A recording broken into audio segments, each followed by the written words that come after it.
getting there. Give a couple minutes for the system to show us in the live chat. I'm hoping you guys hear me. Can anybody hear me?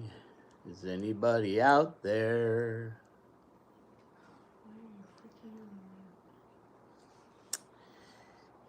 Okay. I think it's working. Give me a 5x5 if you guys can hear me. This is Bix Weir, roadtoruda.com. There it is. Look at those 5x5s. I love it. Excellent. Excellent. It's been a long time. It's been a long time. Yeah. Okay.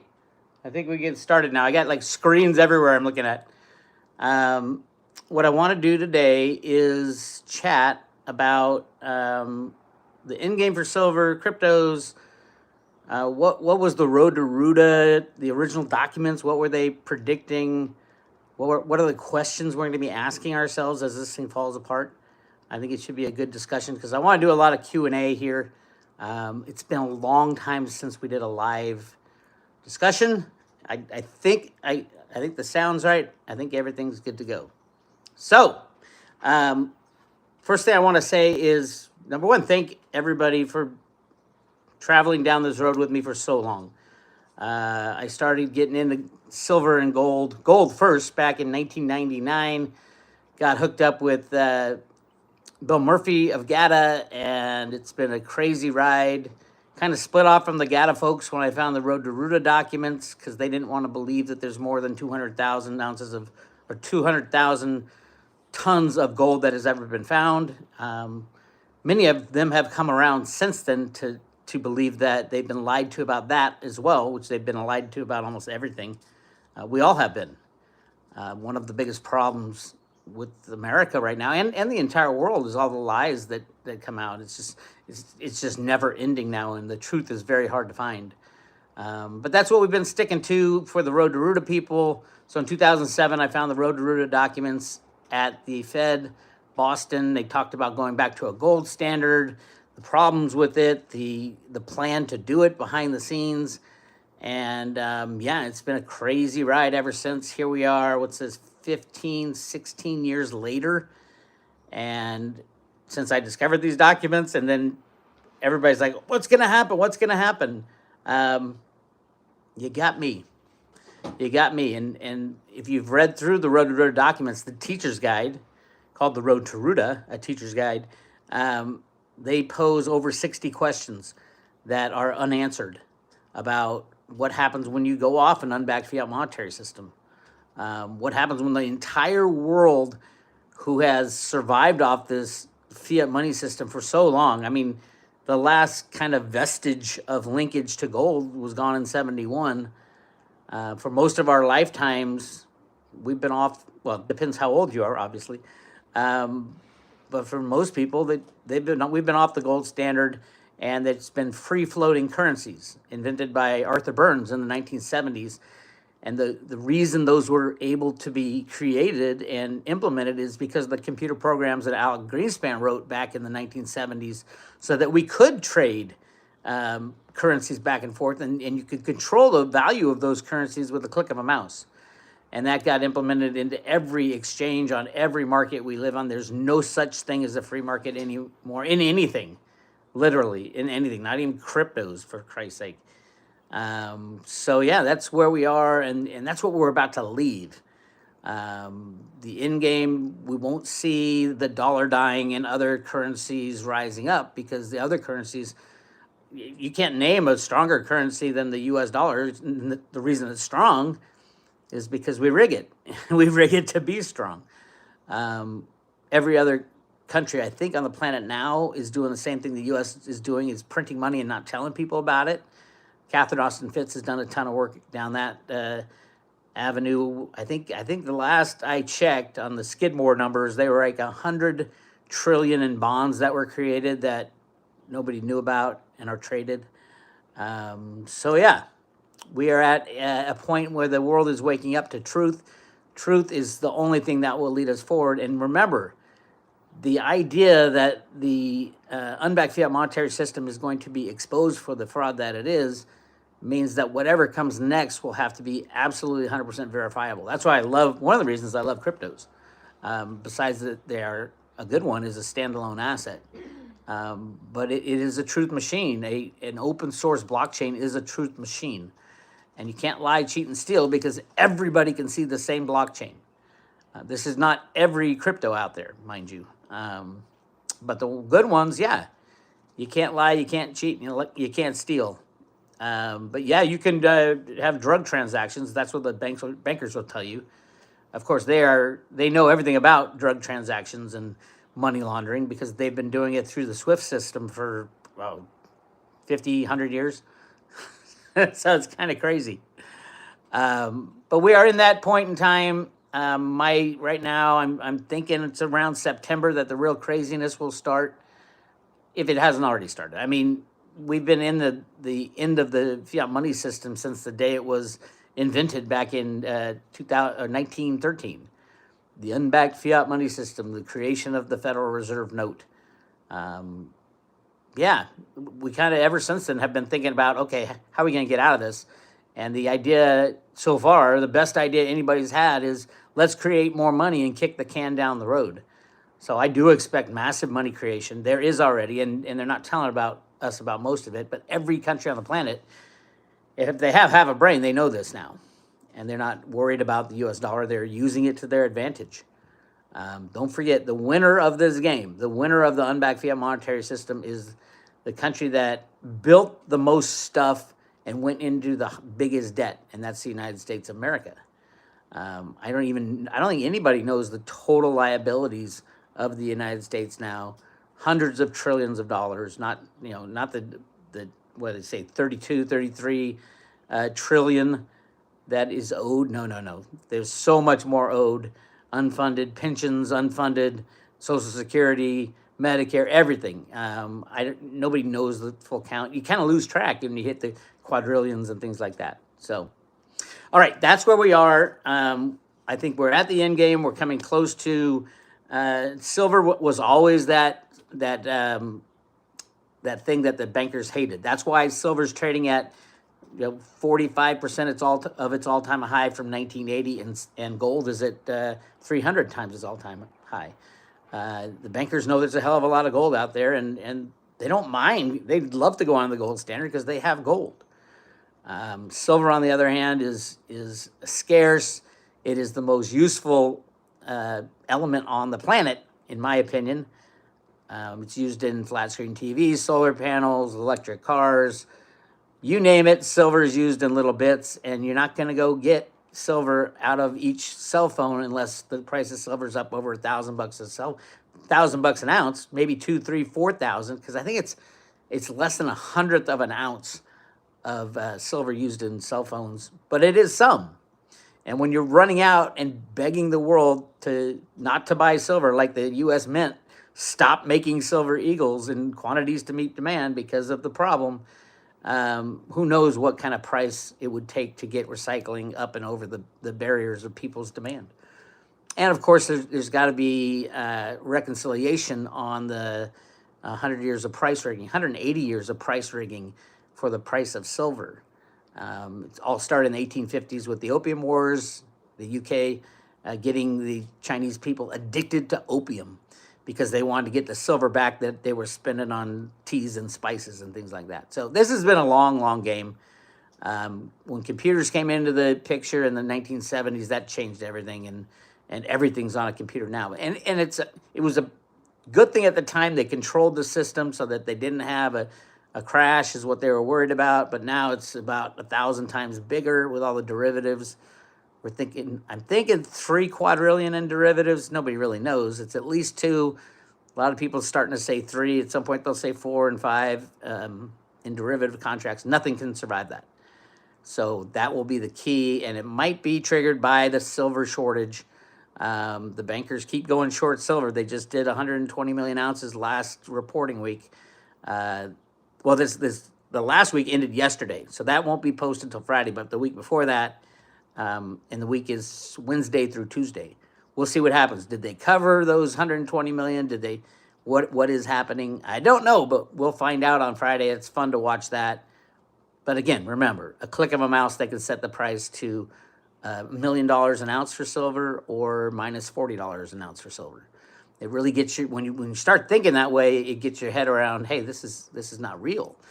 We shouldn't be excited when silver goes up $1, basically. All right, and we won't see freely traded silver until the COMEX shuts down. And I think that's in the making for the next couple months, I think. Clearly, the big banks are trying to get out of their short position. And if they get out of their short position, who will take the short? I mean, that's the only gang of entities that was willing to do it to control the price. So if you get them out, who's left? Not much. Maybe BlackRock and other criminals, but I don't know. I wouldn't want to be a short in silver, that's for sure. All right. Hey, by the way, hit like and subscribe and a thumbs up and all that for this, and we'll get a bunch of people on. Actually, there's 760 people on right now that I can see, which is really cool. All right. We are going to start doing questions. I have Amy and Buddy, my dog down here, ready to yell out questions as they come in. If you have questions, write them in the super chat. Super chat's when they pay us money, huh? Yeah. You're guaranteed to get a question answered if it's in the super chat, but just write it in capitals in the live chat, and we will start working on those. Here we go. We got our first one. Here we go. Larry R. There you go. I can read this one. I've often heard if you can't hold your silver, you don't own it. What about silver bullion from the self-directed IRA held in a storage facility? If that's not safe, what other options are there? That's always a sticky one. The rules changed on that. I don't know the rules today other than it's got to be a third party. Now, the third party could be right down the street from you so that anytime you can run in there and get it. I would say contact Will Lair at Perpetual Assets, perpetualassets.com. They specialize in that, and he can give you a better idea of what the requirements are. But it is true. Can you imagine the problems, especially if we have a banking collapse? Don't expect to get your silver if you can't get to it, drive to it, or walk to it, or hoist it on your back somehow. Don't expect it to be there. There's going to be a lot of shit going down if the banks go down. So just keep that in mind. All right, we had another super chat from Kent Shockleasy Frosteasy. All right. What do you think will happen to SWIFT or the central banks? Does SWIFT and FinTech move to crypto settlement? Well, that's what XRP was invented for, so the banks can basically get rid of SWIFT. SWIFT is not the problem. SWIFT is an instrument of the banks to transfer illegal funds back and forth, or legal funds. And XRP wanted to take that place, thinking it would be less centralized. Fine. If you're into bankers, yeah, go for XRP. If you're into the banks not having anything when the derivative bubble blows, which I think is what's going to happen, no, there won't be banks transferring XRP back and forth because there won't be any banks. So it's kind of like the XRP people are crypto people who are trying to get out of the system, but they're not understanding that XRP was created to continue the system, truthfully. All right, that's my take there. All right. Actually, I can pull these up pretty well, at least the super chats. Stephen W. says, can you talk about the Silver Institute and their recycling numbers? Specifically, the 34.5 million ounces of jewelry and the 24.4 million ounces of silverware claims. What are your thoughts? The Silver Institute is, I don't want to say they're fraud. What they do, their big thing is their annual report. But what they do is they just take the numbers from last year and adjust them. They'll make a couple calls to the same exact people over and over and over again. So much of those numbers are completely fake. And then they even say, when it comes to the investment silver, they're plug numbers. They just figure, since there's this much that was made and this much that was transferred between countries, they just make the numbers up. You can't rely on those numbers. They're fun to watch now because the numbers they're making up are showing massive shortages of silver. And I think there are massive shortages of silver. I think way underestimating how much silver they are short, way underestimating behind the scenes what's happening to the big players. If you're a big silver buyer like Buffett or Elon Musk, would you go onto the COMEX and buy it? No. You saw what happened to the Hunt brothers. They went on the COMEX, bought a bunch of longs and had physical silver, and then the U.S. government came out, took them down, and basically the COMEX changed to only sellers, no buyers. It was ridiculous and criminal, but so we live and learn. There's a hell of a lot of exchange for physicals going on where people buy contracts in the U.S. on the COMEX and then swap it for futures in the cash market in LBMA and take silver delivery there. Is that a good way to get silver? I'd buy it anywhere you can get your hands on the physical. So that's my take on that. All righty. Have one from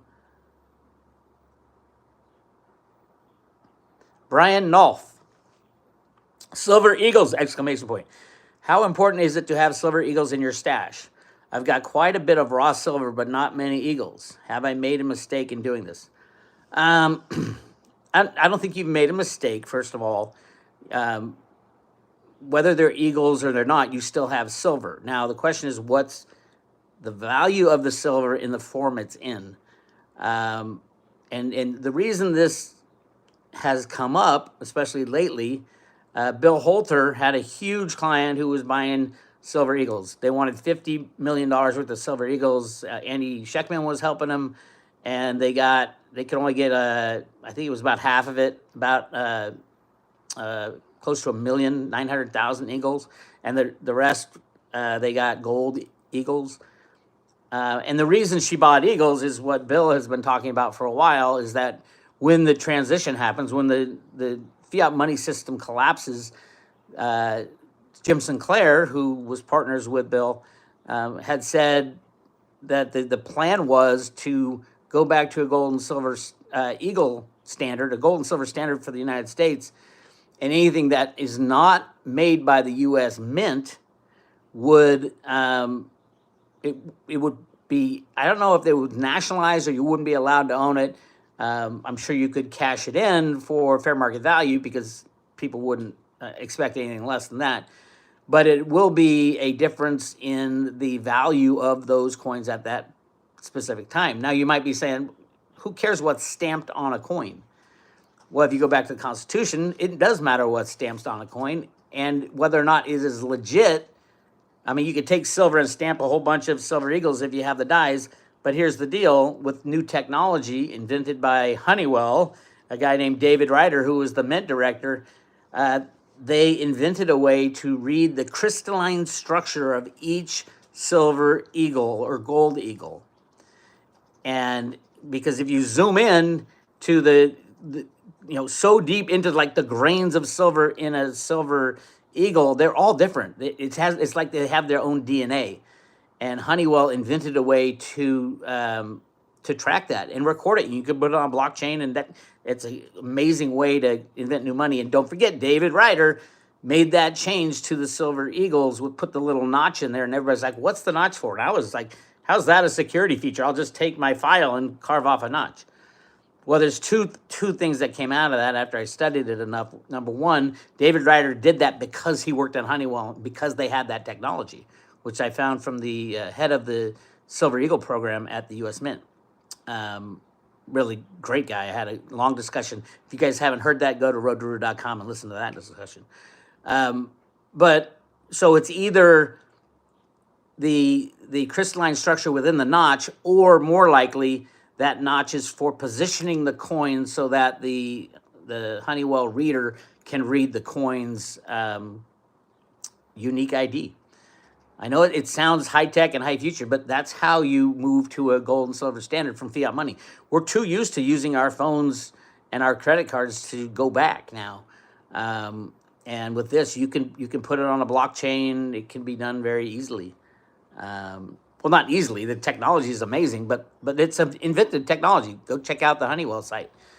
They do it for bills, like you've seen the dollar bills if they have like $100 bills. Let's not talk about dollar bills. That's a different conspiracy. $100 bills have little threads of colored threads. They're all in different places, and each coin is can be identified if that's something you need to do or want to do. So I would definitely get some silver eagles, but I don't think you made a mistake. I do think there's no way that U.S. government is can confiscate without paying fair market value. And what would be fair market value at that point, who knows? But eagles, by definition, would be more valuable than regular silver ounces because they would be the money of the United States of America. That's my take, at least. All right, next super chat. I might not be able to get all the super chats. They're flying. So Shane Phillips says, can you do a video showing us newbies how to buy and store a wallet on cryptos? I figured out how to do this with Theta, but I can't figure out Litecoin and Veritasium. Thanks for all you do. We made a decision not to do that because too many people can screw up very easily. There are a zillion videos like that on YouTube. Watch 10 different makers and make sure they all agree before you start transferring. But that's how we all learned about cryptos is through YouTube and through all the, I mean, there was so many back then, and there still are for beginners. And there are many people who offer beginner courses and things like that. So yeah, that's what I would suggest. It takes time if you want to get into cryptos, you got to study. But it's worth it, trust me. You have one you missed. Amy has one I missed. All right, what is it? Have you spoken to Jenny Moonstone about Brunson Brothers case before Supreme Court? Yeah, have I spoken to the Jenny Moonstone about the Brunson Brothers case? We did talk. We talked about it while it was going on. She said it is real, but it would just take time. Time was the big thing, and it wouldn't happen right away like everybody wanted. There's so many more things that need to be revealed before something like that goes through and is taken up by the entire country. So, yep, I did talk to her, and it's on. If you go back to the date, you can go back into the Jenny Moonstone videos on the private road at Road to Ruda and find approximately where that is, and you can listen to those. All right. I think I talked a couple of times to her. All right. We got Dock Ride, Silver Riggers. Silver Riggers, when, if ever, will they stop? Well, they are stopping, believe it or not. The commercials are getting out of the silver rigging game. And it's been going on for a while now. The week before last, it showed that the commercials had a massive increase in their short position. I think that was out of desperation, and now they're trying to get out of that. But it is happening ever since this the Wall Street silver thing happened where silver almost hit $30 and Rustin Benham at the CFTC freaked out. And that's when the U.S. Mint stopped making silver eagles to meet demand. So it is happening. And ultimately it will stop. When the United States of America decides the game's over, they're just going to pull the plug. It's literally a click of a mouse to destroy the entire system. So, yeah, I do think it is ending, and it looks like it is from the Commitment of Traders report. Yep. Shane Phillips, can you do a video showing us newbies how to buy and store in wallet? I just did that one. Oh, okay. Good catch, though. All right. Are we caught up on all the super chats? I think so. Okay. Mike C says, Bix, can you speak about the Pilgrim Society in another video? I have talked quite a bit about the Pilgrim Society. Pilgrim Society is a fairly secretive, kind of like the Illuminati type stuff, but they were really focused on rigging the price of silver from the 1850s all the way up till the computers took over in the 70s. There is a guy, I'm trying to remember his name, who did a report on it called Silver Stealers, Charles Savoy. I don't like recommending him, although his research is amazing because he's a nutball. But yeah, check out a report he did. You can find it. I think David Morgan has it on his website. Silver Stealers, it's called. If you do a YouTube search, you can find out all about the Pilgrim Society, who they were, and what their task was. I think they're still around, but computer rigging took over everything, so they didn't need to do all the things that the Pilgrim Society were doing. All right, Doc Ride. BlackRock got involved rigging silver, though. That's a continuation from his first question. Okay. Yeah, BlackRock is involved with rigging silver. Evie Hambro is their lead market rigger of the Hambro Illuminati family. They've been in mining forever, and yeah, that's why they bought SLV. Is one of the main rigging operations for silver. But yeah, BlackRock is knee deep in that, and there's nothing good that can be said about BlackRock. Except they're highly invested in things that are about to blow up, so they'll be gone, which is a great thing. All right, let's see here what I got. Okay, I've got questions from earlier. Amy's got some questions from earlier. Go ahead. Will Miles Franklin still be able to sell gold and silver when the COMEX goes down? Will Miles Franklin still be able to sell gold and silver when the COMEX goes down? And you can push this over every single, at least online player. The COMEX goes down, we won't know the price of silver is the problem. I don't think Andy would want to sell any of his silver at that point in time. He'll be hanging on to it like the rest of us. Remember, all these silver dealers, they love silver too. And if there's chaos in the market and the price, we think if the COMEX get destroyed because the price went up, they're going to want to hang on to every ounce they can get. They'll be out there trying to buy. So it'll take a while before everything settles out. So I doubt it.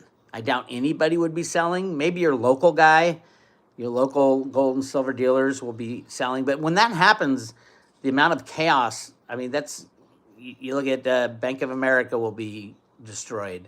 JP Morgan would be destroyed. Citibank would be destroyed. And those are too big to fail banks that it's a bigger issue. You're probably not even going to care about silver at that point in time. You can be caring about, the different metal, lead for bullets. But no, I do think because I know the U.S. has been planning for this for over 100 years, there are plans in place. A lot of people say 2 weeks of chaos and then things will settle out. And I don't know. This has never happened in the history of the world. The history of the world, we've never been on an unbacked fiat monetary system. A global reserve currency in the U.S. dollar, which is a joke. So this has never happened. And obviously gold and silver will shine when but no one would know the price of them. Same with cryptos. They should do well, some of them, but no one will know the price of them. So it's kind of like it's a lot of transition going on. And then when we are ready to start up exchanges to figure out the price of everything, how is that going to happen? Who would be setting up an exchange? There's decentralized exchanges on cryptos. Maybe that might be an avenue. But I don't know. There's like I said, the Fed Boston had more questions than they had answers. And basically the biggest one they had is what will the people accept? There'll be no more trading with China or Mexico or Canada. That was clear from the Ruda documents. But what will we accept? What will we, the people, accept when the old system dies? We don't have to accept gold and silver. They're already on the books as money in the United States. And I do believe the U.S. Mint has been hoarding massive amounts of gold and silver. As a matter of fact, David Ryder even said that. That's why he changed the back of the silver eagle to an eagle coming in with an olive branch, or an oak branch. It was an oak tree branch, saying we are adding to the nest. He kept saying that, adding to the nest, adding to the nest. So, all right, Amy, what do we got? Missed a super chat from Old Dirty Bastard Garage. Old Dirty Bastard Garage. What do we got? Will there be one more price slam down to 22? Old Dirty Garage says, will there be one more price slam down, I assume, of silver to $22? I don't know, and I don't care. The reality of the price of silver is it doesn't mean anything. It literally is fake. If it goes to 22 or minus $22 or $222,000, it's all fake. So I have taken the opinion, when I learned this probably 15 years ago, when I really got into understanding Greenspan and the computer programs he had written, that's when I said, the only thing you can do is hang on, hold on for dear life, and hang on to the metal in your own possession. And that's what'll get you through. I don't know if there's going to be a slam. I mean, if history says anything, of course there will be. And then you think about, okay, if the banks go down, what happens to the COMEX? it won't be trading anymore because there's no more fiat money to be exchanged.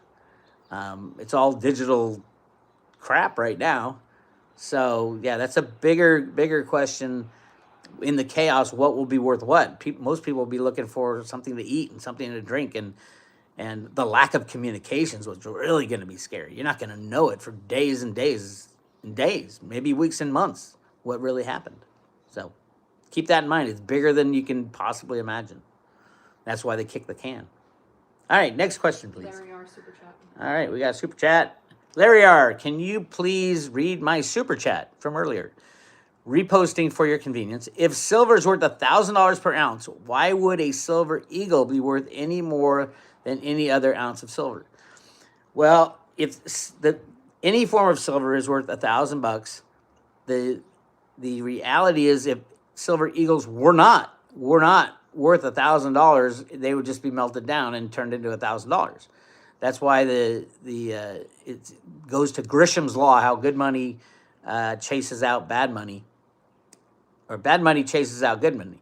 People keep the good money and everything else gets chased out. So yeah, if the United States of America went to a silver and gold standard, there will be a limited amount of gold and silver eagles out there, and they, by definition, would have more value than a regular 1 ounce round, because unless there's free mintage from the U.S. Mint, which we used to have.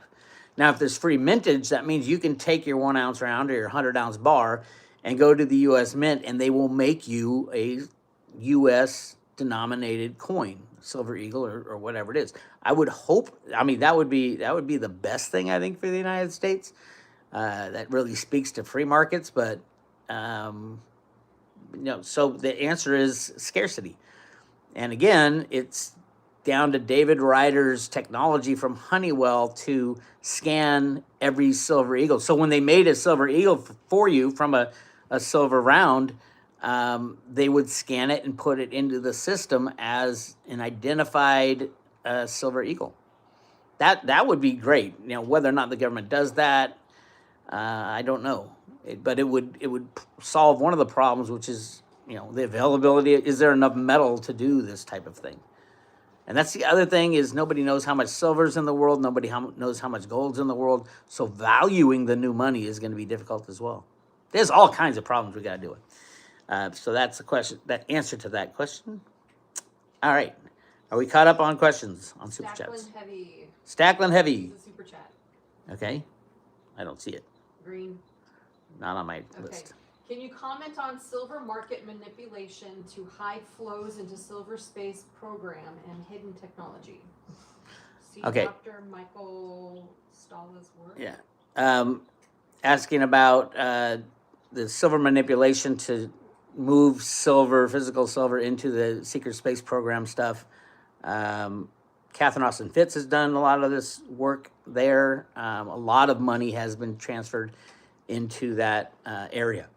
But money's not a problem there. You remember that. They don't care about low silver prices. In the secret space program, they don't give a shit about money. They just created it out of thin air. And they don't care if an ounce of silver's $24 or $24,000. If you, at that level of government where they can buy anything they want and just not tell people about it.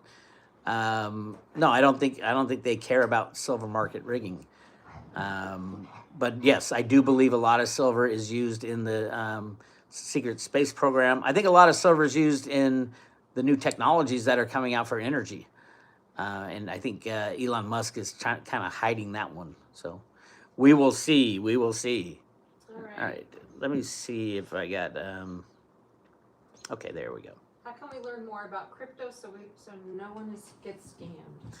How can we learn more about crypto so no one will be scammed? You cannot. You can learn a ton about crypto. Human nature, there will always be scammers there. The beauty of a free market would make everybody afraid to go into these exchanges, which they should be.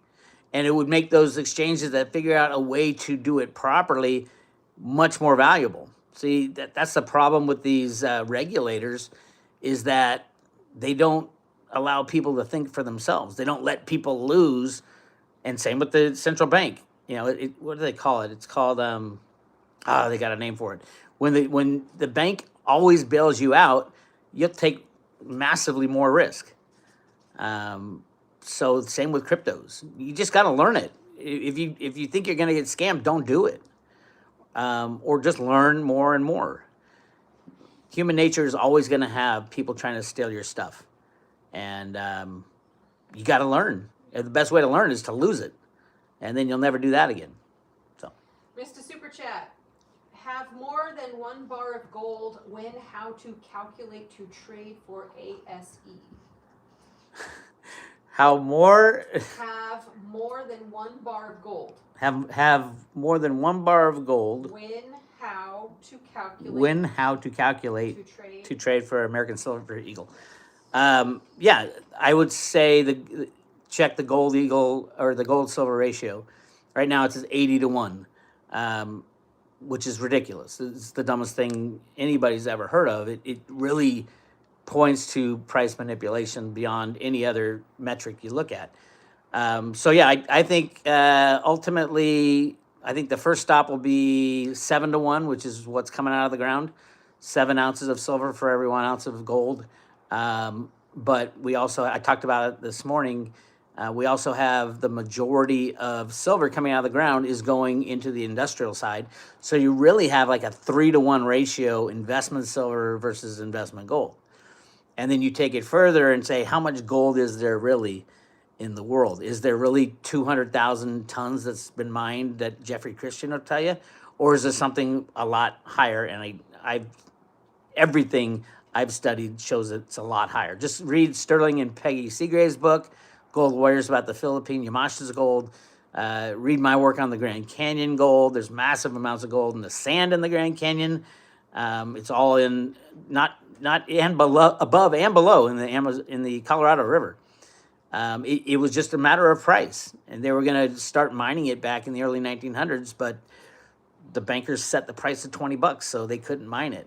There's massive, like millions and millions of ounces there. And then there's Chocolate Mountain that Dianne Feinstein locked up. So it'll be interesting. The gold-silver ratio, I think, ultimately will be better than 1-1, maybe 10-1. 10 ounces of gold buys you 1 ounce of silver. I know it's hard to believe today, but today, again, the prices are rigged, so what does it matter? We don't even know what it is. All right.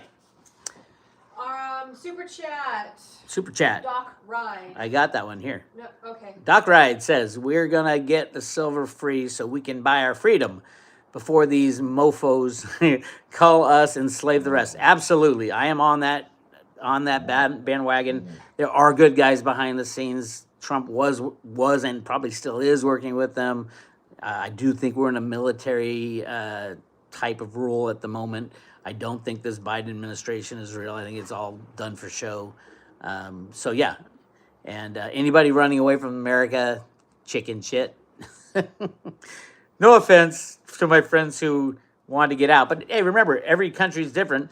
When the United States declares its freedom from these mofos, you're going to want to come back to America. It's going to be a great place to live. All right, I got Drew Paluski. What are your thoughts on the U.S. recognizing other sovereign mint coins as legal tender, and what's your favorite non-U.S. sovereign coin? We love you, Bix. God bless. I like the idea. I do think that many countries are working together knowing what's going to happen. I don't think that sovereign, for example, sovereign coins of Canada will be accepted in the United States as money, but they will be accepted in Canada. Well, the Fed documents say there won't be any trade back and forth, so you won't be trading your silver coins back and forth. So I don't know how far the Fed and the Treasury and the good guys have gotten as far as how this system is going to work.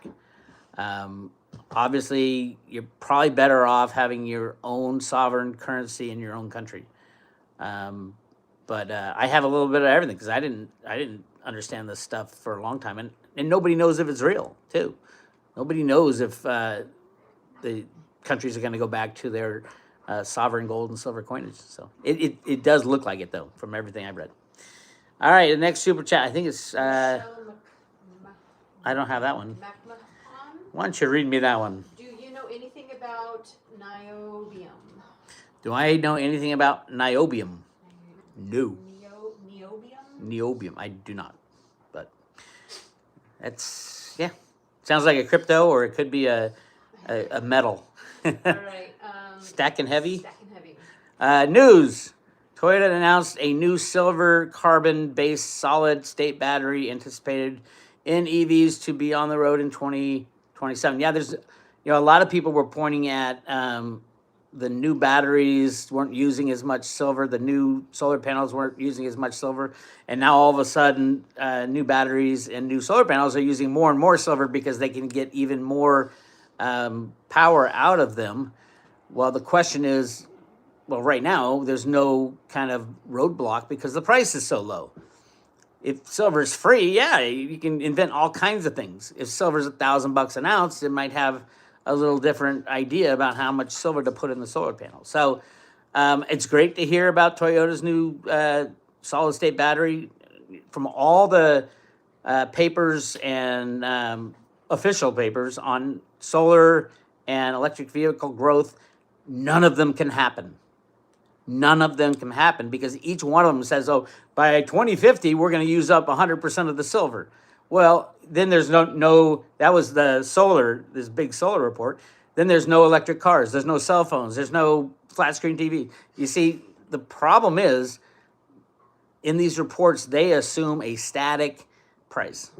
They think that, the price is a fair market value of silver. Well, if solar is using up, say, 98% of all the silver, the price is going to be $5,000, $6,000, $10,000 an ounce, and they won't be making as much as they thought. That's the entire problem with market rigging is you get imbalances in the economy. So we should have never gotten to this point where we're throwing away flat screen TVs that have 2 ounces of silver in them. We're throwing away cell phones. We're a throwaway economy. We're throwing away silver. It should never be like that. The price of silver should be in the thousands today, so you don't throw away your flat screen TV because you had to pay so much because it had silver in it. So that's one of the problems that market manipulation has caused. And blame the CFTC, blame the Fed, blame the bankers, blame anybody you want. That's the reality of what's happened. So that's where we are with that. All right, where are we? Bix, we just got a super chat. Never mind.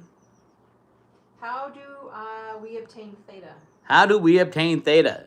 It gets harder and harder because of all the, I don't know what's working right now. Simple swap is my favorite way right now. You can swap any crypto for theta or theta fuel.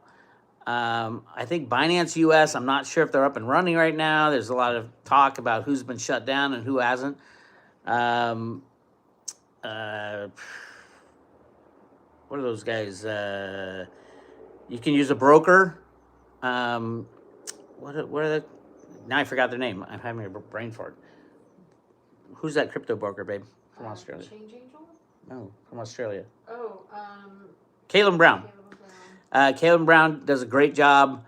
I hear they have U.S. Banking now, so look up Caleb Brown. They'll take care of you, especially if you're a newbie. They'll take care of you, and they sell theta and theta fuel. I did hear at the last AMA, the Ask Me Anything discussion that the guys at Theta did, they said they were this close to being listed on Coinbase before the pandemic. So that should be coming up any day, week, month. I think when Theta and Theta Fuel get listed on Coinbase, it's a whole new ballgame for Theta. And I do think Theta will be one of the best cryptocurrencies to own. I think Amazon's going to run their blockchain on the Theta subchains. It's just an amazing technology, and they're doing everything right, and they got the right patents in the right place. So, yeah, I'm a big fan of Theta. So, Caleb Brown. Everybody's yelling, Caleb Brown, Caleb Brown.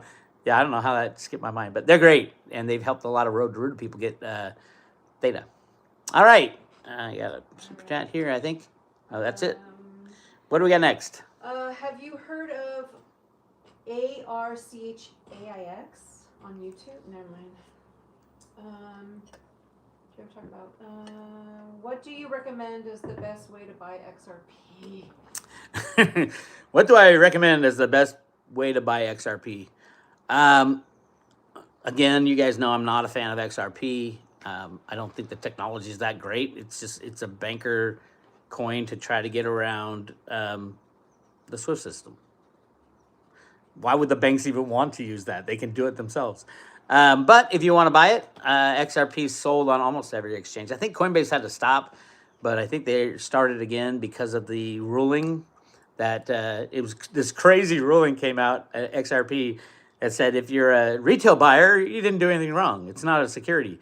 But if you're a commercial buyer or a hedge fund or something like that, you're wrong. It is a security. It's just the whole thing is so stupid. We need to get rid of the regulators. That's the real issue at hand right now. Get rid of the regulators, and we can go back to free markets. So yeah, you can buy XRP. Go to Simple Swap if you have cryptos already, and just swap it out for XRP if you want. It went up what 100% or something in when the ruling came out. I think it fell off that now, but no, I'm just not a fan. I choose not to participate in the old banking system. I don't know why anybody would want to, and I don't trust these bankers. The three guys who invented XRP, they own like 500 million of the 50 billion of the 100 billion that they created. You really want to trust these guys? So yeah, not a fan. All right. Oh, Paige is in. Paige and Josh are in the chat. Yeah, I did. Our San Diego friends. We're headed down there at some point really soon to go hang out in San Diego. Looking forward to that. All right. All right, where are we? Okay, this one's kind of long. My husband's a law enforcement and has his pension stuck and unable to withdraw with the exception of a major life event. Any idea what to do so we can use it to get silver? Someone asking about a pension where they're stuck in their pension. Yeah, you can. Most pensions allow you to invest in SLV, which is the silver ETF. But I mean, I don't like that one. If the banks go down, there'll be nothing, no SLV to give out. You could take a lot of people take loans on their like 401k and pension. Sometimes that's available, and you pay interest to yourself. That might be an option. I know people who just say, screw it, I'll pay the penalties. I'm not recommending any of that. I'm not a financial advisor. I'm just giving you the options. So yeah, but I if you don't have any silver especially, you got to get some silver. So figure out what you want to do. All right, what's next? Is 35,000 ounces of silver enough? People, this is a common question. The question was, is 35,000 ounces of silver enough? It depends who you are and what your lifestyle is and who you have to take care of and what are your goals with it. I mean, 35,000 ounces is a lot of silver. That's over a ton. But it might not be a lot of silver if you're a Rothschild. That's the type of thing is like, who knows? The problem with 35,000 ounces of silver is mobility, obviously. You got to know where to store it, and what if you have to go on the run? What are you going to do with it? Things like that. This is just things that people think about. But everybody says, how much silver is enough? I can't tell you that. It depends on your circumstance. But I'm heavily weighted in silver above anything else. How's that? Next, please. There's a lot of Veritasium questions. A lot of Veritasium questions. Where to buy it. They want you to talk more about it. Everybody wants to know where and how to buy Veritasium because it's the hardest, one of the hardest cryptos to buy. There's a swap site, I think, but Mercatox is where most people buy their Veritasium. The problem is there's not much Veritasium to be bought. So if you go in there and Veritasium is at $15 and you go in with $10,000, I don't think they take cash, but you go in with Bitcoin or Ethereum, $10,000 in that, and you try to buy as much Veritasium as possible, you're going to double the price or triple the price, and they'll go right back down after you stop buying. So it's very, very, very, very, very difficult. And that's what the SEC wanted. They did exactly what they wanted to do to Reggie Middleton and that alternative to our current banker system. Veritasium is a peer-to-peer transaction technology invented by this guy, Reggie Middleton. It was brilliant. He was implementing it in the Jamaican Stock Exchange and the German Stock Exchange before they shut them down. and they shut them down hard, the hardest they've ever hit anybody. So God bless Reggie for surviving. And then they give him the patent for it, which is, I mean, if you want to throw a monkey wrench into cryptos, that's the way to do it. So anything home blockchain will be probably in violation of Reggie's patent. So I don't know. Shadow work. What about silver delivered in old promissaries? What? Like the silver certificates and all that? No. If your physical silver is not in your hand, you're risking it. No third parties, especially if the banks go down. I always laugh at people who like store gold in Switzerland. I'm like, if you don't live down the street from where you're storing your gold, they're not going to give it back to you. When the banks go down, those guards of that Swiss vault, they got to take care of their family too. And the chaos, they're just going to walk off with your silver. So, yeah, in your possession only at this point is my take. All right, yeah. What do we got next? What do we have next? How exactly would gold and silver be implemented as currency the way the Constitution states? Well, the way the Constitution, so how will gold and silver be implemented as currency under the Constitution? The Constitution has given the Congress the power to mint, meaning coinage, gold and silver as money. I don't think the Constitution gave any other powers to Congress or any other sovereign part of the United States to create money. That was the bankers, the Federal Reserve Act of 1913 was unconstitutional. If you ask anybody, it was unconstitutional, but it's still in place. And then it gets a little squirrely. Is it the United States of America Corporation and all that stuff, legal mumbo jumbo, and don't even have to go down that path. Gold and silver coinage minted by the mint is the money of the United States. And by not just gold and silver coinage, I think it's all coinage that the United States makes. So made by the United States Mint, I believe. Now, I'm not so sure on that one. I haven't done much. But wouldn't that be interesting if people who store stacks and stacks of $100 bills, and then people who have a piggy bank, and the $100 bills, the Federal Reserve note, are worthless, and then the piggy bank's worth a hell of a lot of money because you got quarters, dime, nickels, and pennies in there that were made by the mint. So there's a lot of things that need to be thought about. I think it'd be very, very interesting. That's why I like the pre-65 coinage back when it didn't have these massive premiums. I hear the premiums are coming down, definitely on Eagles. I'm hearing they're under $10 an ounce, which is great. Andy Scheckman has some of those. Contact Andy at info@milesfranklin.com. So it's great to hear that the Silver Eagles are coming down, but it's mainly due to the lack of activity in the silver price. If you see the silver price go to $30, you're going to see the premiums back up at 60, 70, 80%. It's just the way people work. People buy silver when it's going up and run away when it's going down, which is the exact opposite of what you should do, in my opinion. So, Stacking Heavy has a super chat. How many ounces of silver makes someone a whale? Well, I would say we know of a couple whales in history. One is the Hunt brothers. They had 100 million ounces of physical and 110 million ounces of COMEX contract longs, I think, or backwards on that. That was a whale. Warren Buffett had, I think, 120 or 130 million ounces of physical in the late 90s. That was a whale. JP Morgan had 1.2 billion ounces of physical silver not too long ago before they got busted. And that was a whale. And I would say that Bank of America leased a whale. So Bank of America leased 1.2 billion ounces of physical silver from JP Morgan and is now scrambling to get it back. So they were whale-ish. So yeah, big amounts to be a whale. Smaller whales that I've heard of, Eric Sprott was a whale. He had a hell of a lot of silver, and then he sold it into the Sprott PSLV. I'm sure he still has a lot of silver.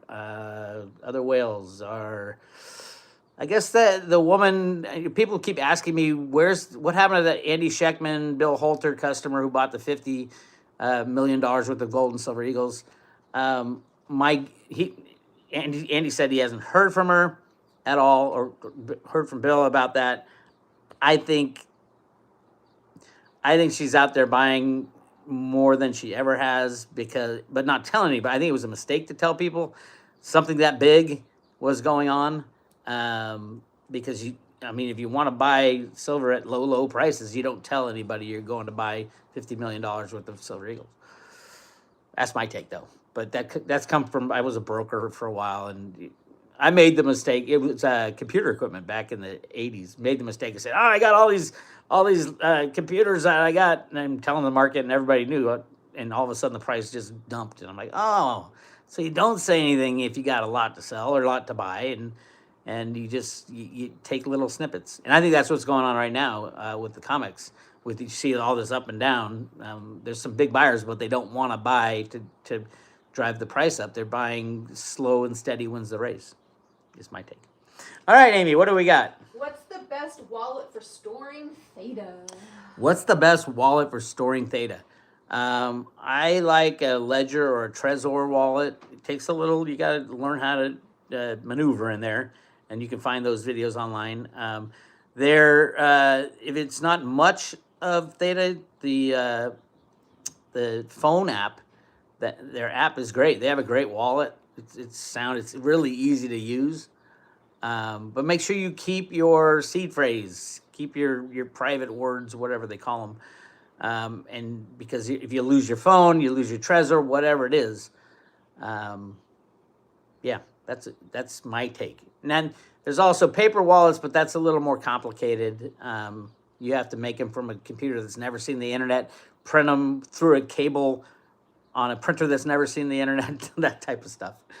Not many people do that anymore, but I still like to do that on occasion. To keep some, like Veritasium, I like to keep out of the system because I think Veritasium is like a lottery ticket. You just sit and wait, 99% chance you're not going to win anything, but if it hits, holy moly. That was the one that Cliff High's data had going 1-to-1 with Bitcoin. So, yeah, that's crazy stuff, huh? All right. If dollar becomes worthless, how will silver be worth anything unless government devalues it upward? If the dollar becomes worthless, how would silver be worth anything unless the government revalues it upward? Well, the dollar is worth zero, so how could the government revalue anything, right? But it's an interesting question to think about because what will anything be worth if there's no more U.S. dollars available because we had a banking crash and the banks blew it all up? How do you value anything? How do you value gold? How do you value your house or your car? If you use barter, how many ounces of silver would you trade for a house and things like that? But the government, because there'll be so much loss of faith in what the government does and what the regulators do and what the bankers do, it'll be interesting to see if anybody believes anything the government says anymore. And that's kind of what the Road to Ruda documents say, is that what if nobody listens to the government and says, fuck you, you're the problem, you're not the solution. That's kind of what's going on right now with the World Economic Forum. Everyone's like, hey, you don't get to decide what our future is. We decide what our future is. So, yeah. All right. Slack and heavy. Do you see silver peaking as real estate bottom? Do I see silver peaking as real estate bottoms? I don't see a correlation between silver, which is a rigged price, and real estate, which is, it's not a rigged price, but it's a price that is 100% dependent upon cheap money. So I don't see any correlation between silver with a rigged price. I mean, it's, even if you go historically, you got to go back over, 170 years to figure out what the true price of silver is, value of silver, and real estate. I mean, I always assume real estate should be an asset that degrades over time, should collapse over time. But because money is cheap and easy and created out of thin air, it's been the best investment for so many people. So what happens when we don't have a banking system to lend people money to buy a house. Will the houses go down 90% and just stay there and degrade over time because they're falling apart? I don't know. It depends what the next system is when we move forward. You got to remember, the future is nothing like the present. And when this all goes sideways, that's why they're holding silver steady, is they know silver's the killer. Yeah, when it all goes sideways, everything was different. Everything. Cliff keeps talking about the aliens. We'll start to know that we're not alone in this world. We're not even alone on our planet. And yeah, even though I have night vision goggles, I see it all the time. Had a big night the other night, all kinds of things flying around. It was cool. So yeah, everything changes. All right, what do we got? Just thank Neil Brooks for the super chat. Thank you, Neil Brooks, for the super chat. And Venus Latte, have you heard of Cool Wallet? I have. Venus Latte asks, have I heard of Cool Wallet? I have heard of Cool Wallet. I haven't done any research into it. I don't use it. Okay. Cool. That's all. How do you feel about digital gold and silver, glint, kinesis, or load projects? I don't like third party. So the question's on the digital gold and silver in these private offerings. What were the ones they? Glint, kinesis, or load. Glint, kinesis, and load. These are independent offerings by people that they claim to hold the metal, and you have and they created a token, and I get the whole concept. I don't like it right now, especially as we're hitting a point where third-party risk is so high. I mean, there's so many things that could go wrong with the third-party offerings. Mainly, the SEC can shut them down in a blink of an eye, and all of a sudden, what happens to all your gold and silver? Wait, I have these tokens. So what? It doesn't matter. There's fraud that can happen in these things because you have to trust them to hold your metal. They can change the terms of the contract. They can issue more tokens. There's a million things that can go wrong. Now, having said that, I do think we are moving towards a gold and silver blockchain type of money going forward, coming out of the United States of America. It's not a CBDC. I think we will move to gold and silver as money, each identifiable under a person that you can keep with the government, aka I think there'll be just government banks for a while, or hold it on your own possession. And if you keep it with the government, you can be part, if you keep it with the government, it could be part of a program where you have digital, it gets digitized on a blockchain, and you can walk around with your phone and say, okay, I spent a 187th of an ounce of silver on this, a night out for dinner or whatever it is. That is very doable, and that is probably in the works. So it all depends on the third party, who you're going to risk. And why do it now? I mean, it's so early in this game. Just hold your gold and silver. There's no reason to do it now. People aren't accepting. I mean, I've got a silver credit card, and I can go out and buy something with the silver I have in storage. It's a small amount, and I know the guy doing it, so I trust him. But I can go use it and buy something, and then he'll sell the silver and take a little commission, and yeah. But again, there's no need for it yet. When the need comes, right now you just want your shit in your own hands, and let the chips fall where they may, and that's why I highly recommend being on the sidelines. All right. Stacking Heavy says, do you think gold backs could be our next U.S. currency? Gold backs, and I think you're talking about, they made a paper currency out of, like, they spray gold paint on it or something. It's got a little tiny bit of gold, if that's what you're talking about. No, that's just a novelty. I don't think convincing people of a conception of, oh, you have this, it's a beautiful bill. I think I have one over on my desk, if that's what you're talking about. But no, I don't think that will go anywhere. It's a fun novelty, though. All right. Brian Nolf, besides your local metal dealer, where else are we going to be able to cash in our metals? wouldn't it be cool if we could go to your local post office and trade for a new currency? As a matter of fact, that is one of the road to Ruda theories that I've had for a very long time, that the most likely place, when the banks collapse, the most likely place for the U.S. to use as a banking system would be the U.S. Post Office, because they're already set up to deal in money. They have those thick bulletproof glass and all that. So yeah, I do agree with that. Your first part, cash in metal for what though? It's one of those things. If the banks collapse, what are you cashing in your metal for? I don't know, a new currency, but the new currency is probably going to be gold and silver, and maybe even crypto. I do think the Satoshi Bitcoin is under the control of the United States government, and they will be issuing. Everybody's going to have a little Bitcoin too on their wallet as the new money is issued. I don't have any reason to believe that, other than the Road to Ruda documents clearly show that the United States government was involved in a lot of the early creation of cryptocurrencies. All right, Jim Montgomery, what's up, Jim? Have a beer on me. Love you. I love you too. Hope you guys are doing well out there, causing trouble as well. You do. It's all good. All right, what do we got? Did you do Brian North beside? Sorry, I wasn't paying attention. About beside what? your local metal dealer? Yeah, Where yeah. else? Okay. I did that one. All right. Do you think our government will make owning silver or gold illegal to own at any point? Do I think the government will make gold and silver illegal to own at any point?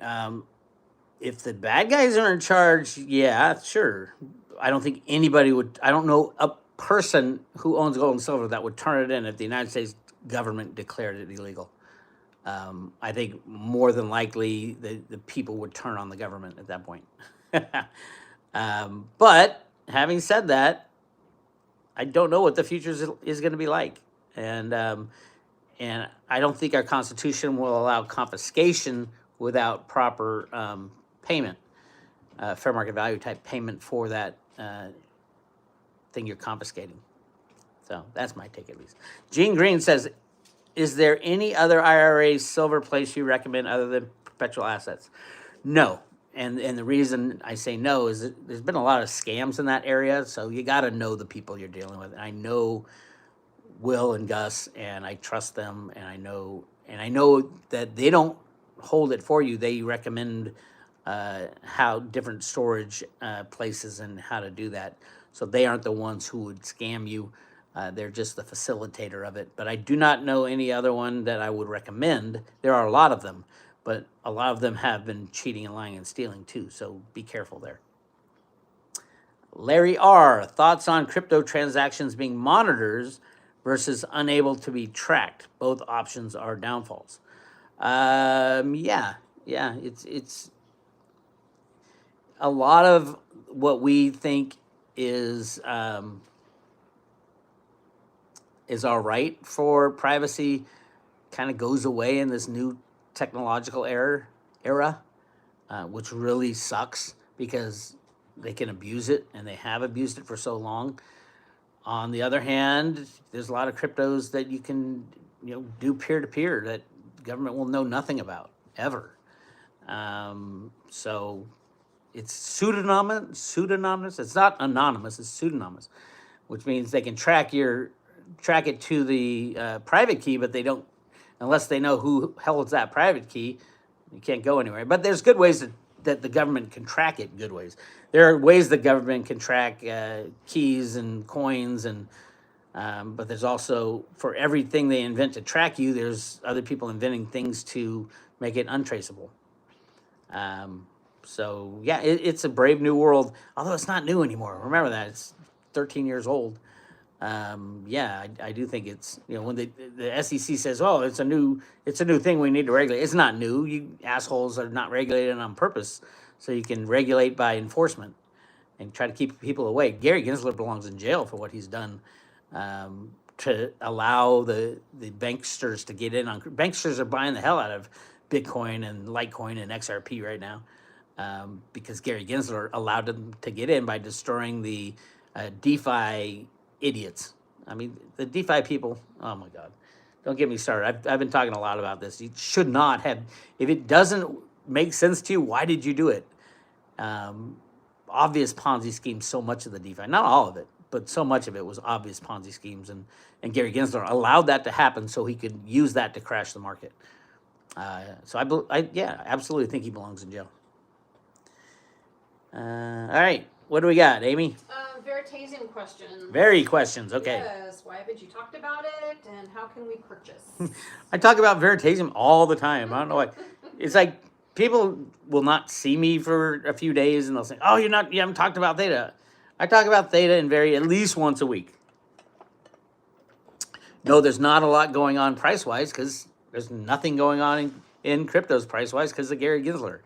Veritasium is great, but will it become legal? I don't know. Will the government turn to Reggie Middleton for help? I don't know.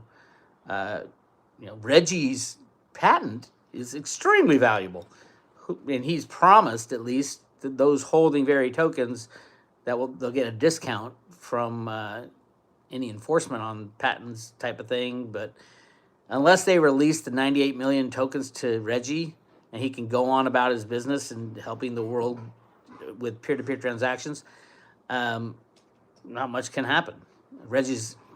It's illegal for Reggie to even get involved in cryptos right now. So yeah, like I said, Veritasium is a lottery ticket.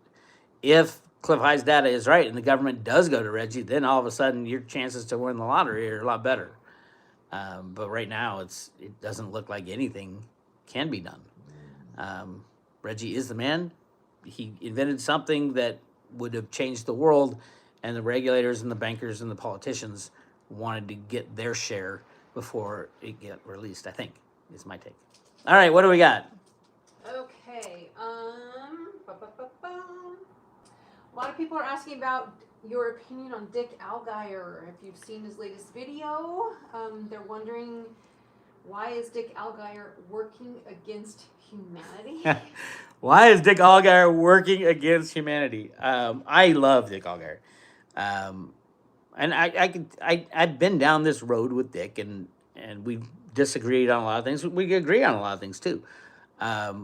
Dick was contacted by this guy, Michael, out of Europe, who was in the know with the deep state and the controllers of the world, and from his contact with this guy really jaded Dick Algaier's understanding of what life means. As far as, are we going to always be controlled by these assholes? I don't think so. I think with the exposure of them, we can fight this. But he thinks we'll always be under their control because we always have been under their control. I agree that we always have been under their control, but I don't agree that we have to be. And I do see, when the truth comes out about what's been going on, I see a patriotic movement, at least in the United States, probably around the world, to take out the trash. And definitely the people that Dick Algaier thinks we are beholden to and will be controlled by, that is the trash, in my opinion. So that's what I think. I love Dick Algaier to death. I think he was led astray, and really his belief in how strong an individual and a group of human souls can be. But it is what it is. We all come to this planet, and we learn what we learn, and then we head back to space or wherever we go. But I'm excited to fight this fight, and it's a great fight. And everybody who's joined in on the fight, bravo! It feels good, doesn't it? So we'd love to take Dick with us down this path. And if we're wrong and the bad guys control us for the rest of our lives, I still feel like, what a fight it was. I put up a good fight rather than bending over and taking it from the bad guys. All right. Next question. BlackRock just entered the silver market. How's that affecting things since any news? BlackRock just entered the silver market. How's that affecting things? BlackRock has been in the silver market the entire time. They are a huge player in the silver rigging game, led by Evie Hambro of the Hambro Mining Corporation. He runs that dark program over there at BlackRock. So Yeah, they own SLV. Of course, they've been knee deep in silver manipulation. That's one of the tools of the manipulators. So, yeah, no news other than BlackRock's made a lot of bad decisions, especially on their ESG investments, and they'll get their comeuppance when the old system crashes. Is my take. All right, what else we got? I have my silver stored in Idaho with money metal exchange storage. Am I okay? I have my silver stored in Idaho with a company. Money metals storage. exchange. Unless they're like your brother-in-law, I wouldn't do it. Third party risk. Even your brother-in-law, I wouldn't trust them. But that's the way I am right now, because right now we're at a point in time where at any moment this system can fall apart. We saw it on September 11th in 2008. We're like an hour or two away from the entire system melting down. I think we're going to see that again. Is it going to be this September again? I don't know. On September 11th of 2008, we didn't know it at the time. It took 2 weeks later. Senator Ken Jaworski came out and said, we were literally half an hour away from everything being destroyed. That's what we're headed towards. And I don't think anybody's going to stop it this time.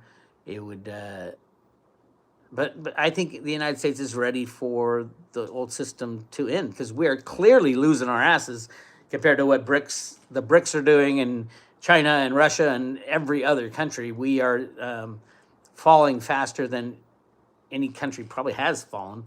But we can put the brakes on by just ending the game, in the manipulation game, and go back to truth and honesty in our country.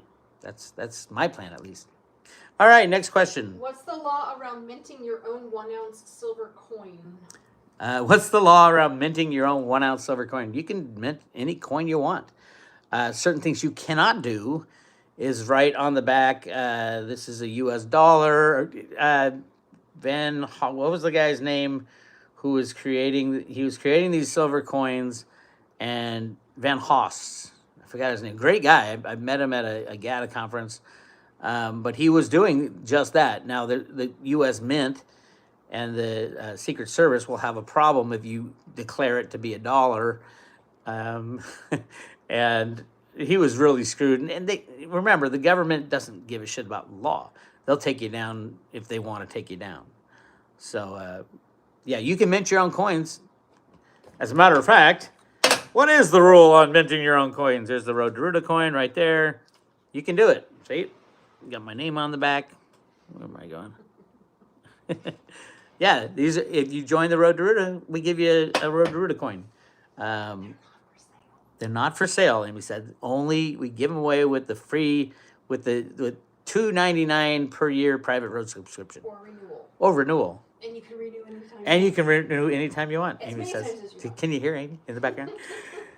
Yes, that's how we make a living here at Road to Ruda. We have a private road that we do a lot of private road stuff for, and you can mint your own coin. Absolutely, I highly recommend it. It's fun. All right, what's the next question? Are we running out? Holy moly! What's the law? Oh wait. Would you prefer Eagles over 90% silver? The premiums on the 90% are slightly less, but basically a wash. Would I prefer Eagles over 90% silver? I love the 90% silver coins. They're harder to counterfeit. And obviously, if the Honeywell technology gets implemented, the counterfeiting will kind of go out the window. But I like the pre-65 coinage. I always have. At one time in the past, they were selling pre-65 coinage for less than spot silver. Believe that one. But yeah, I think the pre-65 coinage is constitutional silver. So there's no way in the crashing of the system, and they're not going to go just to silver eagles. They're going to be making new coins, and they're going to be absolutely, people are going to be using the pre-65 coinage. That is the real money of the United States, not Federal Reserve notes. Just keep that in mind. And yeah, if you can get them cheaper than the Eagles, absolutely. All right. on 40% Kennedys and 80% Canadian junk? Thoughts on 40% Kennedys, 80% Canadian junk? Yeah, I remember telling people about the nickels, the silver nickels that they made in like 1943 or 44 around there. And this is when the silver eagles were 60, 70% over spot. I'm like, you can still get US coinage for cheap. And it was the nickels that you can get right around spot. It was amazing. And then all of a sudden they kind of dried up. But I mean, it's the biggest problem with that was storage. You need 3 times as much storage room for the same amount of silver. So, but yeah, yeah, if it's made by the U.S. Mint, that will be the money of the future, no matter what. So, yeah, might as well get the cheapest money. Yeah, you just better have a lot of storage room for if you get like, I think it's 40%. The 40%. I don't remember what it's 30 or 40%. You guys know better than I do. The nickels. All right, what else we got? Neil Brooks, thanks for the super chat. Neil Brooks, thank you for the super chat. Is Uphold a good crypto wallet? Uphold wallet is a good wallet. I heard it's good. I don't have it. I've never worked with it. I've never studied it. So I don't know. Okay. There's so many questions I'm seeing fly by. I used to do this without Amy, by the way. Cliff says the dollar and Fed note are 2 different things. Can you explain? Cliff says the dollar and the Fed note are 2 different things. Can I explain? Yeah, the dollar is, the definition of the dollar is 371.2 grains of fine silver. 0.2 or 0.4 grains of fine silver as defined in the Legal Tender Act or something like that back in the 1800s. Yeah, the Federal Reserve note is just that. It's a promissory note from the Federal Reserve Bank that has no reserves, but has the Congress has ceded the authority to create IOUs out of thin air. So yeah, if you turn over you get a U.S. dollar, $20 bill, whatever it is, and it says Federal Reserve note. A note is an IOU. An IOU for what? Are they going to give you silver? No, they aren't silver certificates. It's an IOU for another IOU is all it is, which is interesting. And then you have treasury notes, which are IOUs also from the government, and then you have the actual dollar, which is 371.2. I'm going to say 0.2 grains of silver. How's that? And it gets a little squirrely when you look at bonds and, like a ranking of what gets paid out first and what do they get paid out in. And it's just, the whole thing is so many derivatives of a dollar. And the dollar was based off the Spanish dollar in the early days. The Coinage Act of 1792, there you go. And then I think the gold was based off the amount of silver. So gold was, I think it was $20 or $25 in the beginning of silver. 25 ounces of silver would buy you $1 gold dollar. It might have been 20. I think it changed a couple times. Okay, what else we got? Okay. Well, thank you for the super chat from Plandemic20. Plandemic20, thank you for the super chat. They love the guitar song at the end of the video. The end of the videos, that's not even my music. Go to Bix Weir, BixWeir.com if you want to see what I'm doing these days with music. I should be recording in the next few months, which would be really fun. I like doing that. And all the songs are posted up there. Go check it out, BixWeir.com. Okay. All right. Do you think billionaires are required to keep their wealth in the dollar banks as it takes it out of circulation and stopping additional inflationary pressure? Do I think billionaires are required to keep their money in the banks? No. As it takes it out of circulation. I think billionaires are on their own They're not that smart when it comes to monetary policy. They're not that smart. They got their billions either through inheritance or maybe a tech company or something like that. If they were smart, they'd be long gone from the banking system, got as much gold and silver in their own possession and cryptos in their own possession. But they're not that smart. And there are thousands and thousands of billionaires out there who could, any individual one could wake up tomorrow and say, oh my God, this whole gold and silver thing, I can't believe silver's so undervalued. I'm going to go buy $1 billion worth of silver and poof, the game's over. So, but this has been the case since I've been in this game, 23 years. It's always been the case. One of these mega billionaires can do it. Warren Buffett tried, and look what they did to him. They almost threw him in jail for the rest of his life. The Hunt brothers, they took him down. So yeah, don't expect to really easily say, oh, I'm going to just take my money and go here and buy silver. They'll come after you any way they can. All right, what else we got? Quite a few questions about silver mining and being depleted. How many years left on the mining of Earth? Are we close to silver mining depletion? Are we close to silver mining depletion? Lots of questions on that. So here's the story there. The USGS, the U.S. Geological Society, fills out a report every year. It says how much is left in the earth of all the minerals and metals and you name it. Every year they come back saying in silver there's like 20 to 25 years left, and that's all there is. The problem with that is every year more mine reserves are added to that. So it's been 20 years for 25 years type of thing. There's only 20 years left for 25 years. Having said that, silver is one of the first metals to be depleted at the current rate of consumption. And because they're holding the price of silver down so much, silver is being used in everything. There's rumors in Teslas it's not 1.5 ounces of silver that's used. It's more like, I've been hearing 10 to 12 ounces per car. We don't know, and obviously Elon Musk won't tell you how much silver is used in a Tesla. But if it's 10 to 12 ounces at $25 silver, it doesn't really matter. If it's 10 to 12 ounces in $5,000 silver, it's starting to matter. But right now, with the low price of silver, it is absolutely destroying the availability of real silver. And one day, they'll just not, nobody will sell. Remember, every ounce of silver that someone buys, another person sells, decides to give it up. At some point, nobody will sell. And that's how you get the $600, $800, $2,000 silver, is that everyone's like, oh shit, I don't know the value of this silver.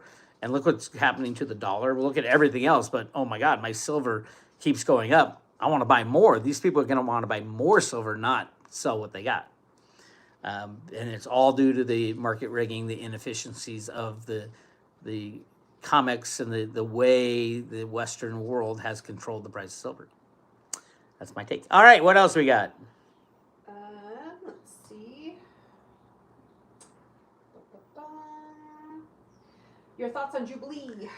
My thoughts on a Jubilee. Actually, the guy, what's his name? The guy who was all into the Jubilee, the 7-year thing, is coming out with another book. What was his name? Come on, you guys. Khan. Just had an interview with USA Watchdog. What was his name? Not Bo Pony. I'm not going to talk any more shit about Bo Pony. I'm tired of talking shit about Bo Pony. James Khan? No, I forgot his name. Anyway, go to USA Watchdog and listen to the interview. Really good interview. No, not Bo. Everybody said Bo Pony. No, not Bo Pony. Greg Hunter just interviewed him. He's got a new book coming out about the Jubilee. Jonathan Jonathan Can. Interesting stuff. No, I don't. Bo's been wrong so many times. I don't even want to talk about it. But I forgot the question. Oh, the Jubilee. What is a Jubilee? Jubilee is a forgiveness of debt. Yeah, I mean, obviously, if the banks go down, there will be no debt. You can call that a Jubilee. So, yeah, I do think there will be. And Greenspan called it a creative destruction event, something that has to happen in order for us to move forward. That's where we are. So yes, there will be a Jubilee. It won't be someone deciding, though. It will be a naturally formed Jubilee, because the system that we've built is so pathetic and so unstable that it just is destroyed by the derivative. You know, Buffett said it was a weapon of mass financial destruction. It is. You take 3 quadrillion in derivatives and you dump it onto humanity, and they're going to say, "Oh my God, remember, the derivatives are the only reason this system is staying together.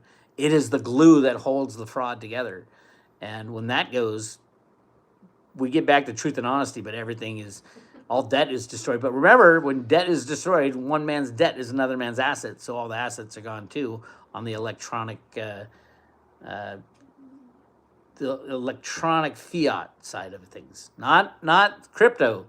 The electronic crypto standalone assets should be worth a hell of a lot, but we will find out. All right, we got any more? How long have we been going now? Whew, we've been going a while. Yeah.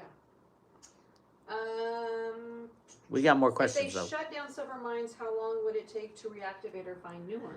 If they shut down silver mines, how long would it take to reactivate or find new ones? It's hard to mine anything, truthfully. I hear silver mines from start to finish are like 10 years to get up and running. Some that, then we got to talk about why shut down a silver mine. The largest, some people say the second largest. I like to say the largest silver mine in the world is currently shut down because of a mining strike in Mexico, Pensacola or something like that. Other people say the largest mine is in Poland, but that's actually 3 mines 10 miles apart. So I say it's the largest mine. They've been shut down. 2.5 million ounces a month were coming out of there, and nothing is coming out of there now. But that was an up-and-going mine, so it wouldn't be hard to get that thing up and going again. If we have a banking crash and all the governments around the world say, "Oh my God, what are we going to do?" Mexico will obviously go to introduce silver into their monetary system. How long would it take to do something like that? In the United States, from what I've heard from David Ryder, the head of the U.S. Mint, before this crazy woman got in there, we're ready. We're just adding to the piles that we have. We have stacks and stacks and stacks of gold and silver coinage ready to go. Other countries might too. I think China's been in on the know. Russia's been in the know. Some of the smaller countries might not be. So we will find out. But that's the cool thing, is that I do believe there is a plan. There's a plan. They've had over 100 years to figure out what to do when the system blows. I'm sure there's 1,000 different plans that have come and gone. As a matter of fact, the Road to Ruda documents talk about a plan. Like Greenspan's plan was to, a ghost. Greenspan's plan was to allocate the new money according to Social Security balances. Would it work? I mean, like, give everybody a base amount of gold and silver and then allocate money. It was kind of makes sense, because you want to get the older people on your side. Here's the plan. Here's the plan for the United States. And then you can give, if everybody has a base amount of gold and silver, and then you give out, however much extra you have according to how long people have worked into the system. And that's why they cap Social Security at, like, I think $110,000, $120,000 that you make each year. So there's no ultra rich going to get more than the people who have worked a lot. That was in the Road to Ruda documents. That was Greenspan's plan. Remember, Greenspan was charged with controlling the monetary system back in the early 70s when he worked as the head of the Council of Economic Advisors for Ford. And then at the time he was working with his mentor, a guy named Arthur Burns, the head of the Fed. But he was also in charge of fixing Social Security. And that would fix Social Security. Old people have been absolutely screwed by this, the lie of inflation. Inflation is not 5 or 6%. It's like 20 or 30%. Everybody knows it except the U.S. government won't tell you that. Now, people on Social Security, they don't get shit when there's no inflation, because that's how it's adjusted. And I mean, nobody can live off Social Security anymore. They used to be able to, and now you can't because so many lies about, the cost of living and things like that. So, all right, that's, do we have more or? Yep. Holy moly. Depends on how long you want to go. Depends on how long I want. We'll go to 2 hours. We're at hour 35 right now. All right, what do we got? If BlackRock owns silver mines, why are they helping suppress the price below cost of actual pulling it from the ground, which costs $24 plus American per If ounce? BlackRock owns silver mines, why would they rig the price lower? Silver's so much more important than people fully understand. If silver was trading at $50, $60 an ounce, many of these banks would be under, the entirety of BlackRock would be destroyed. So yes, it is more important for BlackRock to rig the price lower and keep it under control than it is for them to make money at owning silver mines. That's basically the gist of it. Silver is the killer of all of it. So BlackRock wouldn't be in business if silver was running. So yeah, it's an obvious thing to keep under control. Shane Phillips, super chat, thank you. Thank you, Shane Phillips, for the super chat. Is Luna a good crypto? Thoughts on Luna? Is Luna a good crypto? Thoughts on Luna? I don't own any Luna. I have had people talk to me about it, but I never, the way I look at cryptos these days is every crypto I buy, it's in lieu of another asset. So if I buy $100 worth of Luna, I'm not buying $100 worth of silver. And I fully understand the silver story. I don't understand the Luna story. Same with Litecoin versus Luna. Same with Theta versus Luna. Same with Veritasium versus Luna. I always look at whatever I invest in as, what am I going to be doing without? What won't I invest in to invest in something that I don't know anything about? Now, I can spend a lot of time, but I love the assets that I am invested in right now. And I've been hodling them for quite a while, waiting for the things to happen that I believe will. Silver to break through the manipulation, cryptos to go absolutely bonkers for the future, Litecoin to be used as a means of exchange. I think we're getting closer and closer to that. Veritasium to be used to fix the exchanges around the world. Things like that. Why would I buy Luna unless I did a lot of research? I'm like, oh my God, Luna is the greatest thing ever. So that's kind of my take on where I invest now. I've got so many great investments that I think will pay off, have paid off and will pay off. So I'm not really interested in looking for other investments. All right, what do we got? Do you think the Treasury will allow everyone to turn in their international bullion silver to exchange for ASEs if they declare it money? So if the system falls apart and the Treasury declares, or the U.S. declares, Congress declares that silver will be used as money or gold will be used as money, will they allow free coinage like they did in the beginning? I hope so. It depends how much new currency they want introduced into the system. Remember, when you turn to gold and silver as money, people will be looking, okay, here's the U.S. government, here's their debt, here's their, it can be like the same type of thing. They'll be judging the U.S. by how much gold and silver do they have. Now, do you want a lot of gold and silver introduced right away, or do you want to kind of control it? Do you want to hide some of it?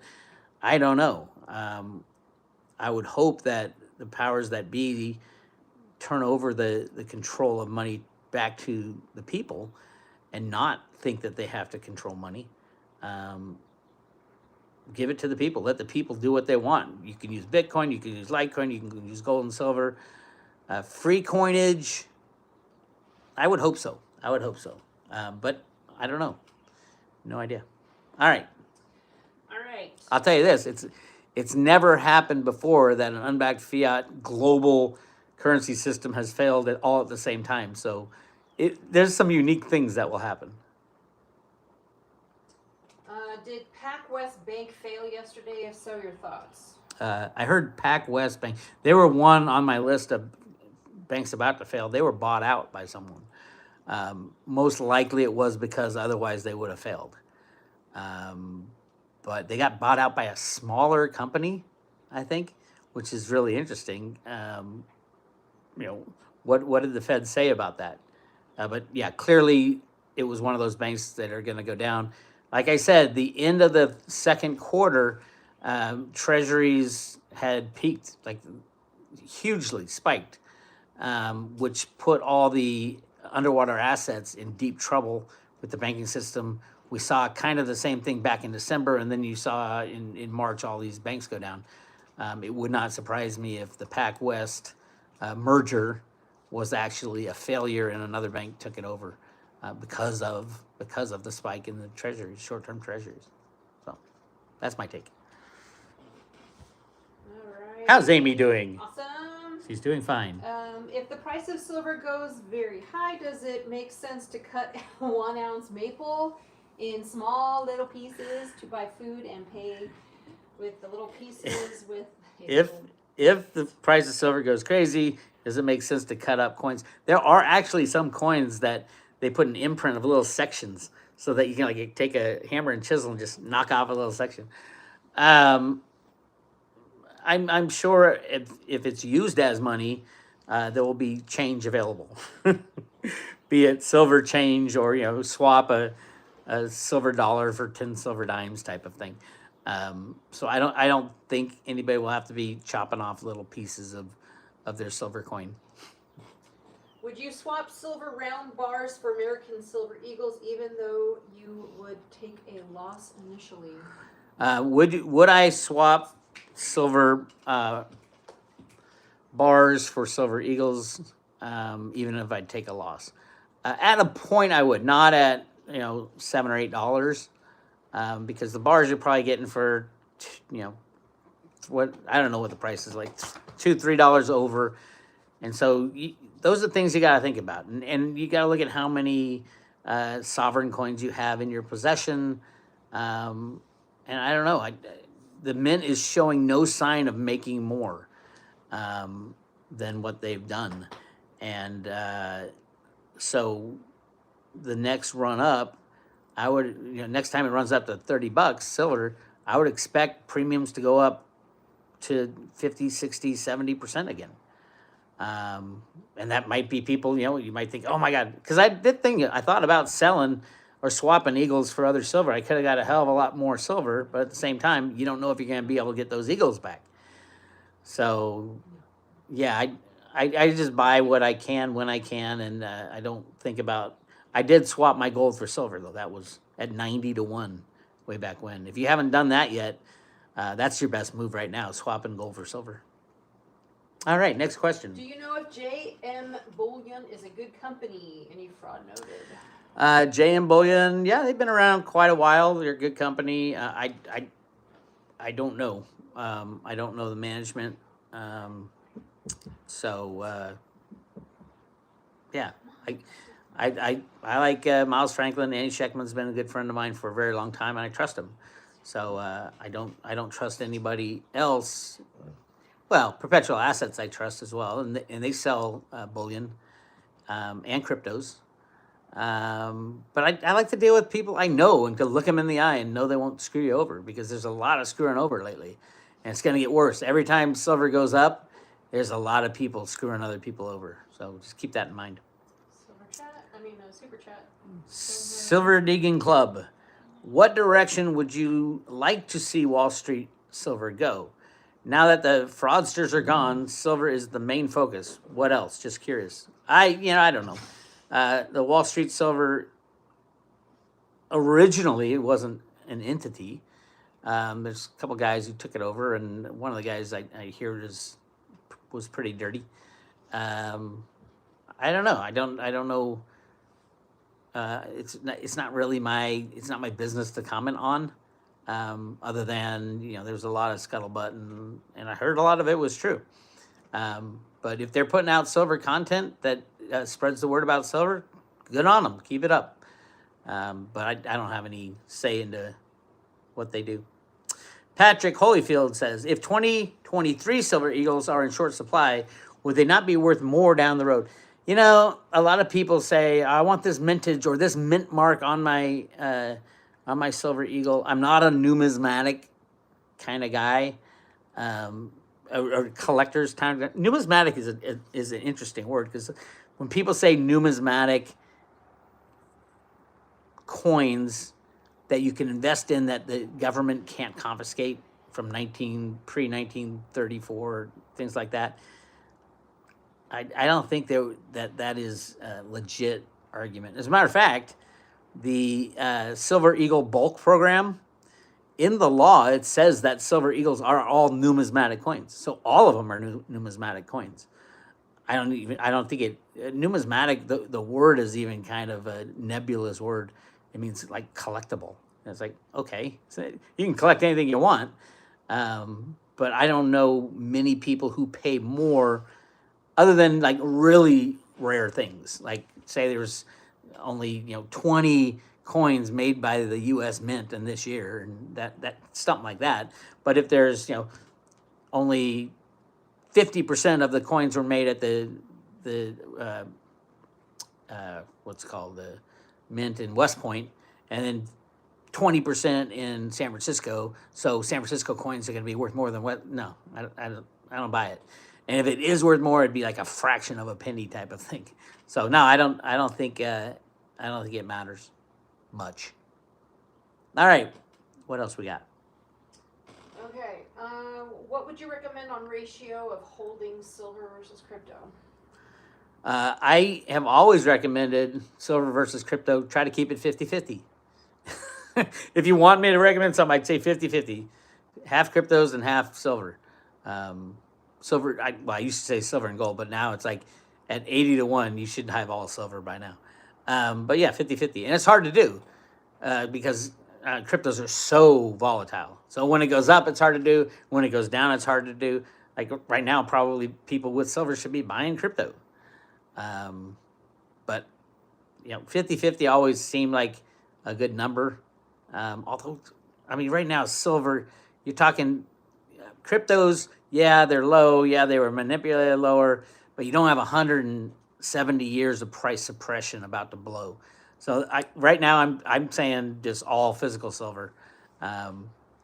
You want some crypto because you might not be able to get it very easily in the future, but being there and being perfectly invested for the silver moonshot is something that people have been waiting to do for over a century. So yes, I do think silver will blow all the gains in crypto out of the water. Even the crazy gains we saw in Theta when it went from 4 cents to $15. I think silver is going to blow people's minds well over $1,000. I think a 3-to-1 ratio is in the works. So we will see. Right. Would it be smart to change dollars into other coins like quarters and half dollars to use to buy stuff when the dollar goes away? Interesting. Would it be smart to change to dollars that you're other saving? coins? It won't happen right away. I think when the banks start going down, they'll tumble, and everything kind of stops. People will still, at least for a couple weeks or months, accept bills, thinking that they're going to restart the system. They are still IOUs from the Fed. So, I don't really know. If you're really thinking that hard, you should just cash them all in for silver, physical silver. So, but yeah, coinage also who will have change type of thing. And it's interesting that the U.S. Mint is still declaring that there's a change shortage long after COVID. So there's definitely something going on, the difference between bills and the actual coinage, like, whatever they're made of, tin or metal or whatever they're made of right now. But there's definitely, it is legal money, whereas the bills are not legal money in the United States. So, makes you think. All right.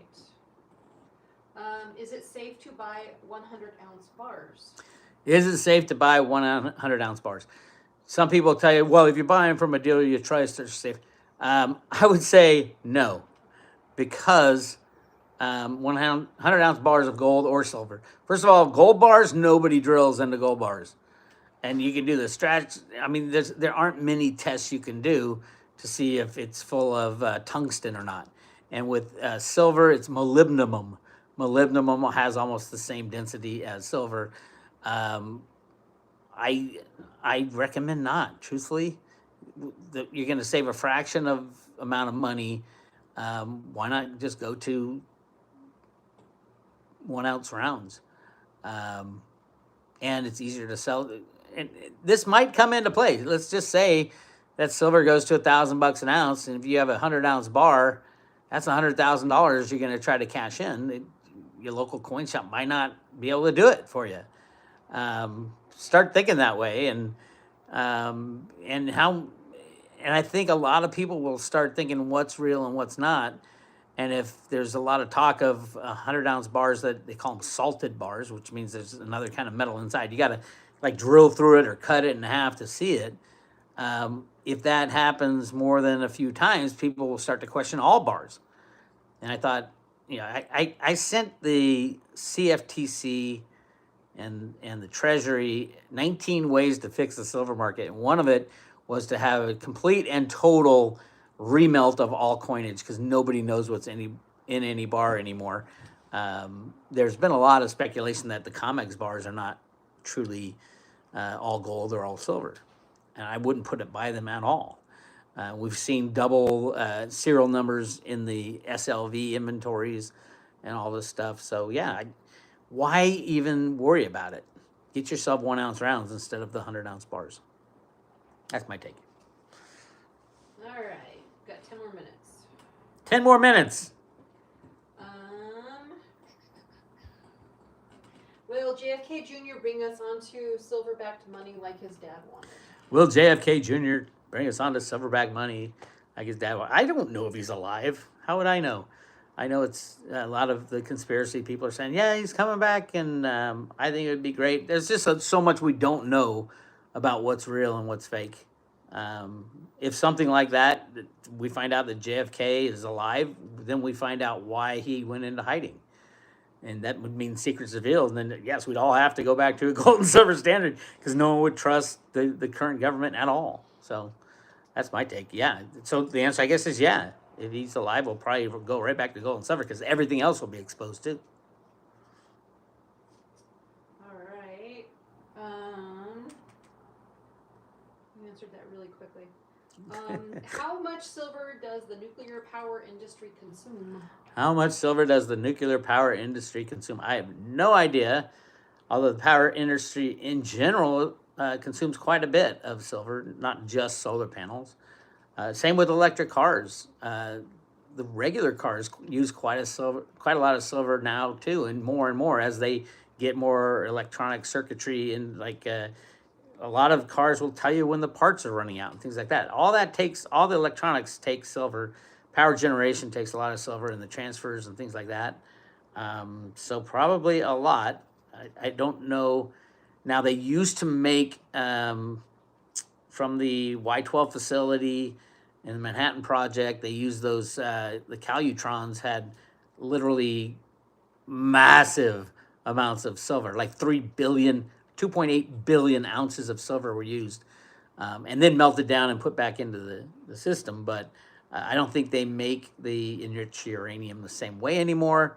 There's better ways to make it, and yeah, I think they needed the silver in the 1990s. That's why they tore down the facility, and you saw a massive spike in amount of silver exports from 94, 95, and 96. That was the Calutron silver coming out of the Y12 facility in the Manhattan Project. So there you go. That's my answer.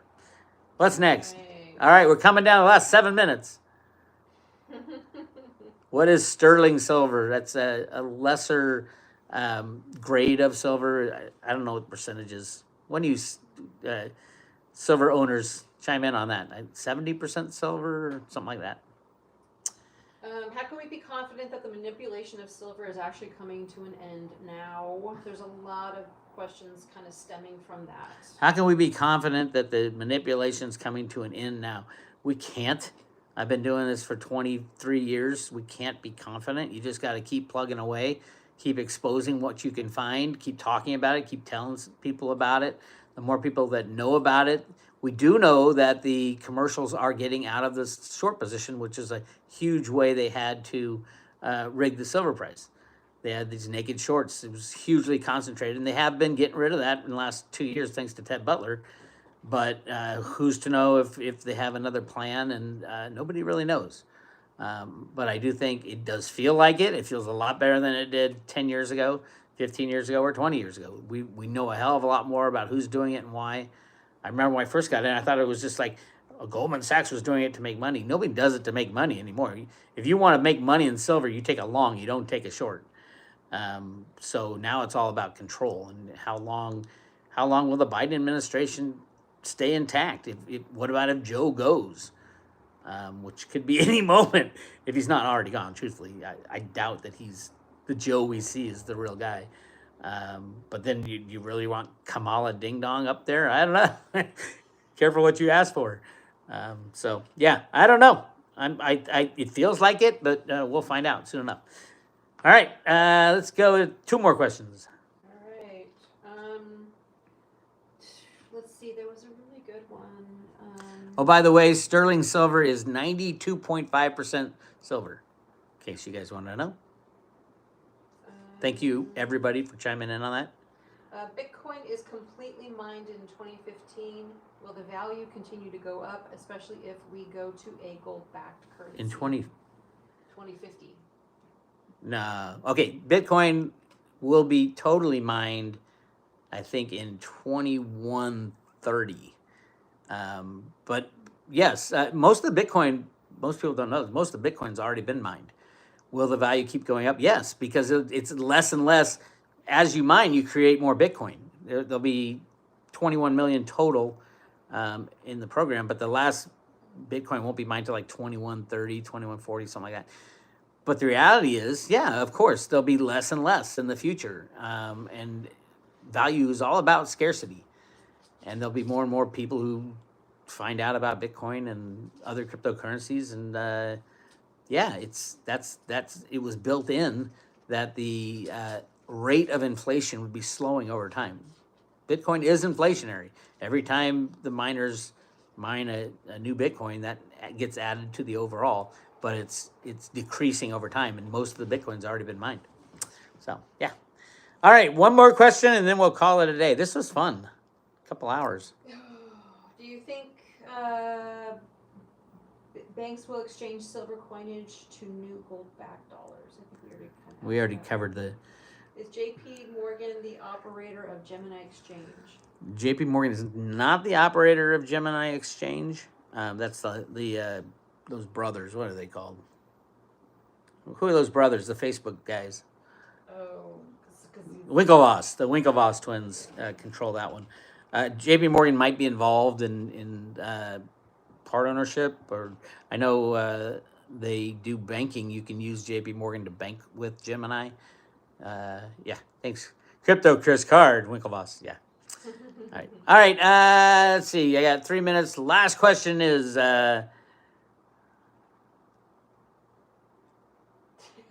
I'm reading some of these questions. They're just flying by. Do you expect silver premiums to climb with clustered bombs being used in Ukraine? Do I expect silver premiums to climb with the cluster bombs being used? There's been a lot of talk about how much silver is used in these smart bombs and cluster bombs and all that. There is a lot of silver used in the military. I'll tell you that. And I've done a lot of research into the early days of that. Some of the claims, like there's 50 ounces in each smart bomb. I don't know. Whatever it is, it's not going to affect anything because the price of silver is determined on the futures and options exchange that trades 300 to 400 million ounces of derivative silver every single day. And some days it's 2 billion ounces. So no, nothing is going to change the price of silver that doesn't take into account removing the COMEX from its criminal operations. And I think that's going to happen very soon. So keep an eye out for the COMEX to go away. I think that'll be a great day for America, but a lot of chaos will be kind of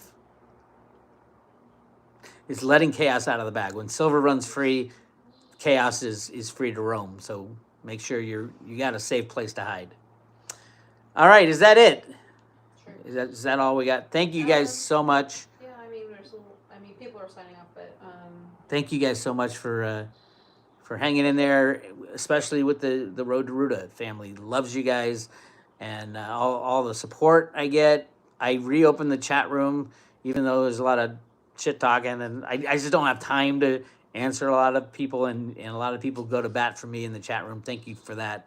Absolutely, I appreciate it. Amy and I say thank you very much, and hopefully we'll do this more. we have a Telegram group. And oh yeah, join the Telegram group, Road to Ruda Telegram group. How do they get into that? They email you?